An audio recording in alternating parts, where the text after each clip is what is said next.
करने जा रही हूँ एक रोमांटिक कॉमेडी और क्यूट सी लव स्टोरी। सो इस पार्ट को एंड तक देखना और बिल्कुल भी मिस करने का चांस भी मत छोड़ना। सो पार्ट को स्टार्ट करते हैं।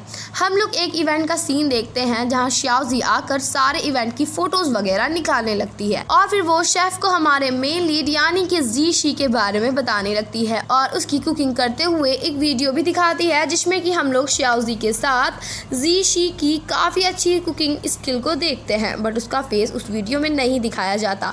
और वहाँ खड़ी लड़कियाँ कहने लगती है कि अगर वो जीशी से मिलेंगी तो ज़रूर उसके साथ पिक्स लेके सोशल मीडिया में डालेगी, बिकॉज वो पीछे से इतना हैंडसम लगता है तो आगे से कितना लगता होगा।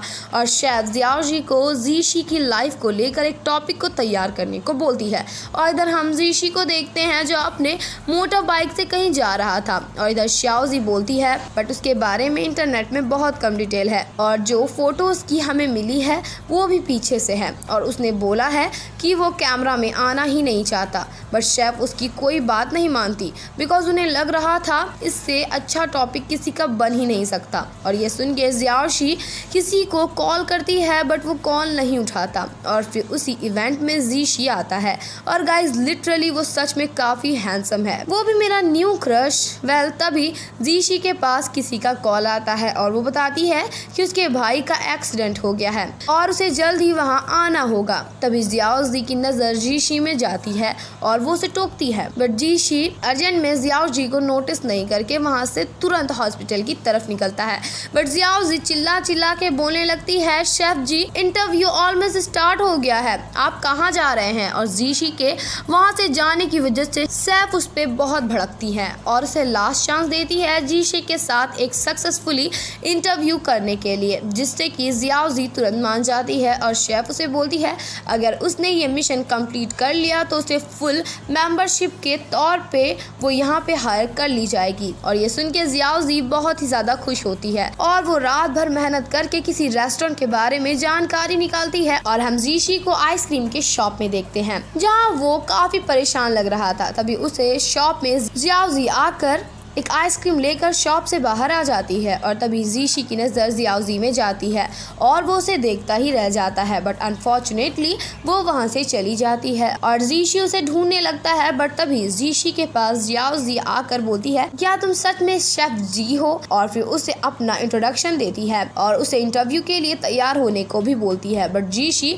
इंटरव्यू देने से मना कर देता है। बट जियाओजी उसका हर जगह पीछा करने लगती है और उसे इंटरव्यू के लिए मना आने लगती है, बट जीशी इंटरव्यू देने के लिए तैयार ही नहीं हो रहा था। गाइज आप सभी से बोलना चाहती हूँ कि वीडियो अगर अच्छी लग रही है तो वीडियो को लाइक कीजिए, शेयर कीजिए और कमेंट भी कीजिए। और अगर आप मेरे चैनल पे न्यू है तो मेरे चैनल को सब्सक्राइब कर लें और साथ ही साथ बेल आइकन को भी प्रेस कर दें कि जिससे आपको मेरी वीडियोस की नोटिफिकेशन सबसे पहले जाए। और फिर वो उससे इरिटेट होकर पूछने लगता है कि वो उससे चाहती क्या है, बट तभी जियाओजी की आइसक्रीम जीशी के कपड़ों में जाकर गिरती है और वो गुस्से में उसे पागल बोल के अपने रेस्टोरेंट के अंदर चला जाता है और उसके पीछे पीछे जियाओजी भी वहाँ आ जाती है और वहाँ पे रखी सारी चीज़ों की फ़ोटो लेने लगती है। बट फिर तभी उसकी नज़र जीशी में जाती है जो कि अपने रेस्टोरेंट के यूनिफॉर्म में वहाँ आता है और जियाओजी उसे देखती ही रह जाती है। अब बंदा है ही इतना स्मार्ट, कोई भी देखता ही रह जाएगा।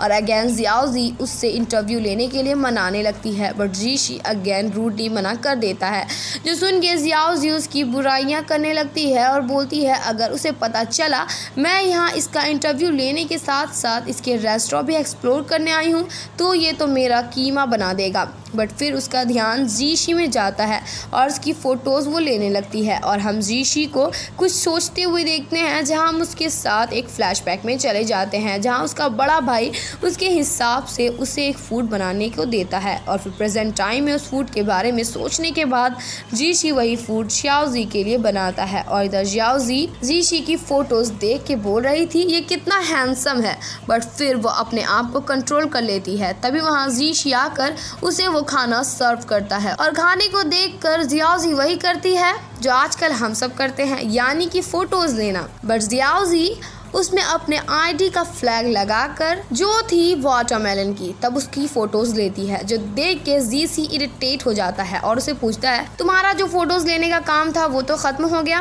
तुम्हें तो ये खाना है ही नहीं। और इतना बोलते ही वो उससे खाना छीनने लगता है। बट जियाओजी भी कम नहीं थी, वो भी उससे वो खाना नहीं लेने दे रही थी। और इसी झगड़े में उन दोनों का हाथ टच हो जाता है, जिससे कि जियाओजी जीसी के काफ़ी दूर जाकर खड़ी हो जाती है। बट जीसी उसे बहुत सुनाने लगता है, बिकॉज उसके हिसाब से खाना खाने की चीज़ है, ना कि कोई फ़ोटोज़ लेने की। बट जियाओजी उससे नहीं हारती और उसके हर एक सवाल का करारा जवाब देती जाती है, जिससे कि जीसी का मुंह बंद हो जाता है। और फिर जियाओजी वो खाना टेस्ट करती है और उसे वो खाना काफ़ी ज़्यादा पसंद आता है, जिस वजह से वो सोचने लगती है कि इतना अच्छा खाना होने के बावजूद इस रेस्टोरेंट में भीड़ क्यों नहीं होती। और मैं बता दूं गाइज, जियाओजी के पास एक एबिलिटी है कि वो कोई भी खाना खाकर उसके फ्लेवर और इंग्रेडिएंट के बारे में पता लगा सकती है।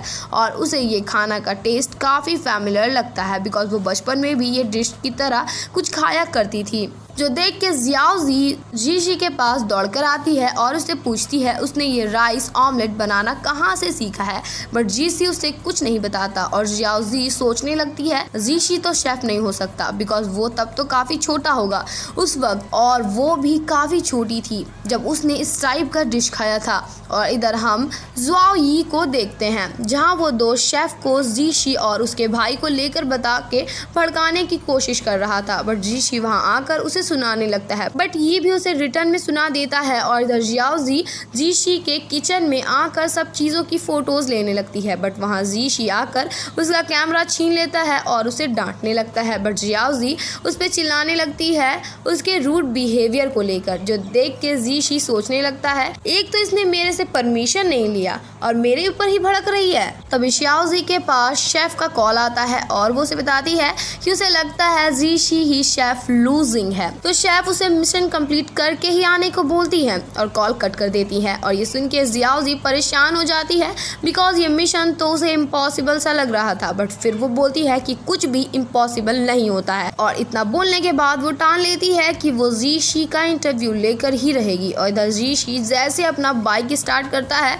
उसके सामने जियाओजी आ जाती है, जिससे कि जीशी को काफी ज्यादा गुस्सा आता है। बट जियाओजी उसकी तारीफें करने लगती है और उसे मनाने भी लगती है कि वो उसे इस रेस्टोरेंट में कुछ वक्त के लिए रहने दे। बट जीशी मान ही नहीं रहा था। तो जियाओजी उसे बोलती है वो उसकी हेल्प करेगी, बिकॉज उसे टेस्ट पहचानने की समझ है और उसने सुना भी है कि उसके रेस्टोरेंट में अभी काम करने वाला कोई भी नहीं है, सो वो उसकी मदद ले ले। बट जीशी अभी भी नहीं मान रहा था। तो जियाओजी उसे बेट लगाने को बोलती है, अगर वो उसके फूड के इंग्रेडिएंट्स के बारे में बता देगी तो वो उसे रखने के लिए मान जाएगा। और इससे जीशी अग्री हो जाता है और उसे अपना बना हुआ एक सूप देता है, जिसका टेस्ट जियाओजी को बहुत ही ज्यादा गंदा लगता है। बट वो उसके सारे इंग्रेडिएंट्स के बारे में उसे बता देती है और इस बैट को जीत जाती है। और फिर जियाओजी अपने आप को सारे रेस्टोरेंट के शेफ और वर्कर से इंट्रोड्यूस करवाती है और उन्हें बताती है वो कुछ दिन के लिए यहाँ काम करेगी। बट ये बोलने लगता है हमारे पास अभी इतने पैसे नहीं हैं कि हम और वर्कर को रख सके। बट जियाओजी उससे क्लियर करती है कि वो सैलरी नहीं लेगी। तो फिर जियाओ फैंग और झांग मिन उसे काफी अच्छे से अपना इंट्रोडक्शन देते हैं और तैंगजिन भी जियाओजी को अपने बारे में बताती है। और इधर जियाओजी अपना ड्रेस चेंज करने आई थी, जहां वो जीशी का लॉकर खोल के उसके लॉकर की चेकअप करने लगती है और वो वहां पे उसके भाई और जीशी की फोटो साथ में देखती है। और फिर जियाओजी अपने काम में लग जाती है और उसका काम खत्म होते ही वो जीशी के पास आती है उसका इंटरव्यू लेने। बट जीशी कोई बहाना मार के वहां से चला जाता है और हम जीशी को किसी आदमी से बात करते हुए एक रेस्टोरेंट में देखते हैं, जहां जियाओजी भी आ जाती है उसका पीछा करते हुए। और जीशी के साथ जो आदमी था वो जैसे वहां से जाता है, तब जियाओजी पत्ते के पीछे छिप के जीशी को देखने लगती है। बट जीशी उसे ऐसा करते हुए देख लेता है। बट जियाओजी बहाना करने लगती है, जो सुन के जीशी वहां से जाने लगता है। बट जियाओजी उसके क्लोज जाकर उसका 10 मिनट मांगती है, बट फिर भी वो नहीं मान रहा था। तो वो बोलती है कि मेरे से बच के रहना, कहीं मैं तुम्हें हैरास न कर दूं। तो ये सुन के जीशी उसे 5 मिनट का टाइम देता है उसकी बातों को बोलने के लिए। और जियाओजी कुछ ही क्वेश्चंस पूछती है, जिसका जवाब दे के जीशी वहां से निकल जाता है। और फिर हम लोग रेस्टोरेंट का सीन देखते हैं, जहां सारे लोग अपना अपना काम करके निकल रहे थे। पर जियाओजी अभी भी काम किए जा रही थी। फैंग इसकी वजह उससे पूछता है तो जियाओजी बताती है उसके पास रहने के लिए घर नहीं है और होटल की बजट बहुत ही ज़्यादा है, इसलिए उसे नहीं पता अभी वो कहाँ जाएगी। और इतना बोलने के बाद वो जिन को मस्का लगाने लगती है, पर जिन उसे अपने घर लेकर जाने से साफ मना कर देती है बिकॉज उसके घर में सिर्फ एक ही बेड है। तो फैंग उसे उन लोग के साथ उसके डोमेट्री चलने को बोलता है, पर जियाओजी मना कर देती है ये बोल के कि वो यही रेस्टोरेंट में काउच पे सो जाएगी। तब वहाँ जीशी आता है तो जिन उसे बोलती है वो जियाओजी को अपने घर में एक दिन के लिए सोने दे दे बिकॉज जियाओजी के पास घर नहीं है। बट जियाओजी को ये आइडिया अच्छा नहीं लगता, बट जिन उसे समझाती है कि उसे टेंशन लेने की ज़रूरत नहीं है। जीशी स्टार्टिंग में सिंगल है और हमेशा सिंगल ही रहेगा, वो अपनी सिक्योरिटी की चिंता ना करे। तो ये सुन के सारे लोग वहाँ से चले जाते हैं। तो जीशी उसे रेस्टोरेंट में रखने के लिए मान जाता है और उसे कुछ काम करने को बोलता है जिसके बाद ही वो यहाँ रह सकती है, जिसके लिए ऑफ कोर्सली जियाओजी मान जाती है। बट जब वो बाहर जाकर बियर के बड़े बड़े डब्बे देखती है तो उसका पारा गर्म हो जाता है। तो इसका फायदा उठा के जीशी बोलता है अगर तुम्हें नहीं रहना तो नहीं भी रह सकती हो, अपने आप को फोर्स मत करो। बट जियाओजी गुस्से में सारा काम करने लगती है और फाइनली जियाओजी का काम खत्म हो जाता है। और फिर हम इन दोनों को बाइक पे देखते हैं जहाँ जियाओजी को ना चाहते हुए भी जीशी की कमर को पकड़ना पड़ता है और फिर दोनों जीशी के घर आते हैं।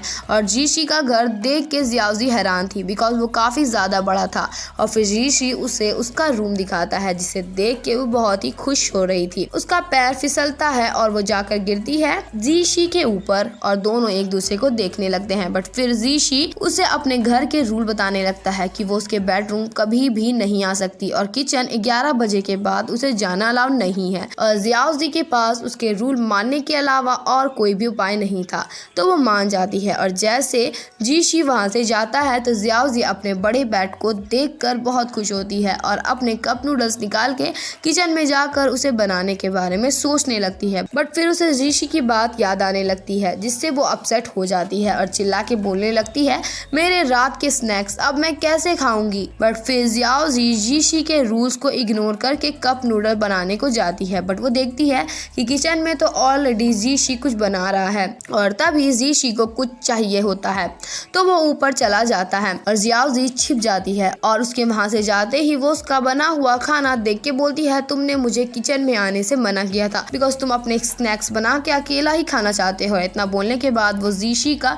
बना हुआ स्नैक्स खाने लगती है जो कि उसे काफी ज्यादा डिलीशियस लगता है और वो उस पूरे खाने को अकेले ही खा जाती है। तभी वहाँ जीशी अपने मोबाइल लेकर आता है, बट जैसे वो खाली कढ़ाई को देखता है उसका मूड ऑफ हो जाता है और वो जियाओजी को बिना कुछ बोले वहाँ से चला जाता है। और जियाओजी उस बर्तन को धोने लगती है जहाँ उसे काफी हिचकियाँ आ रही थी। और इधर हम जीशी को देखते हैं जो काफी मजे से डांस करते हुए नहा रहा था। और इधर हम जियाओजी को देखते हैं जहाँ वो इस डिश को खाने की वजह से शायद नशे में चली गई थी और वो जीशी के बाथरूम में चली जाती है और जोर जोर से गाना गाने लगती है और जीशी उसे देख के हैरान हो जाता है। और इसी के साथ इस पार्ट की एंडिंग हो जाती है। There was a time when you had me falling